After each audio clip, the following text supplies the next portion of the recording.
How to fix failed to load content. Please try again in X app.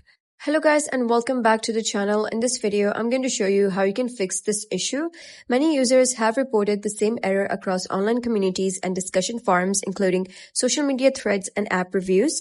The good news is that some users have found workarounds that can get the app working again. So you can start by pressing and holding the X app icon on your home screen. When the menu appears, tap New Post. This shortcut often forces the app to refresh its session and may prompt you to sign in again. After doing this, check to see if your feed loads normally. If the issue continues, switching your network route may help. Open any VPN app and connect to a nearby server.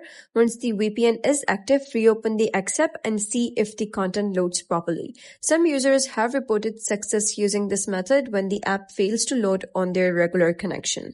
If neither of the above solution works, uninstall the X app from your device and then download it again from the App Store.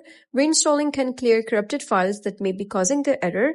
This problem doesn't appear to be caused by your device or account. It seems to be a temporary software bug on iOS. Since there is no official update yet, the best option is to use these workarounds until X releases a fix in a future update. So that's it for today's video. If you found this video helpful, give it a thumbs up and don't forget to subscribe for more helpful tutorials. I'll see you in the next video.